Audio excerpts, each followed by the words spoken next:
નમસ્કાર, doctor Meena Trivedi, Ayurveda consultant, Porbandar. હમણાં આપણે ઔષધીય પ્રયોગ એટલે કે દ્રવ્યના ગુણો વિશે જોઈએ છીએ. તો આજે આપણે એક ઔષધ જોશું કે જેનો ઘણો ઉપયોગ છે અને એનું નામ છે બીજોરું.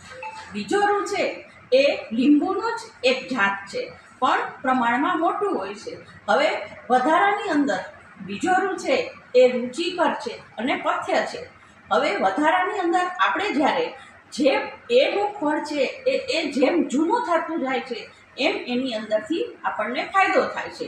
હવે જ્યારે પેટની અંદર કરમિયા થતા હોય ત્યારે ખાસ કરીને બીજોરાની છાલ હોય એનો કાઢો કરીને લેવાથી ફાયદો થાય છે. અને જેને વાઈ આવતી હોય, અકસ્માત એટલે કે એપિલેપ્સી હોય, તો એની અંદર પણ બીજોરાનો રસ, લીંબુનો રસ અને નગોળનો રસ ત્રણે મિક્સ કરી અને નાકની અંદર ટીપા લેવાથી ફાયદો થાય છે, એમ શાસ્ત્રો કહે છે.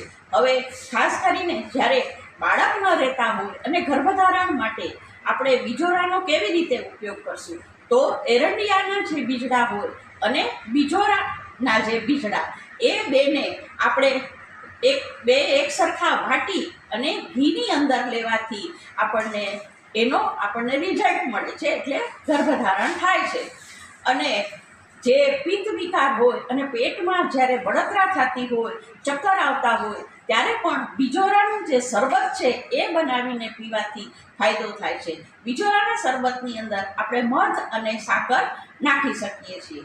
નાના બાળકો હોય એને વારંવાર દૂધ કાઢી નાખતા હોય અને ઉલટી કરતા હોય છે, ત્યારે આપણે બીજોરાનું જે મૂળ હોય છે એ દૂધમાં વાટી અને નાના બાળકને આપવાથી ફાયદો થાય છે.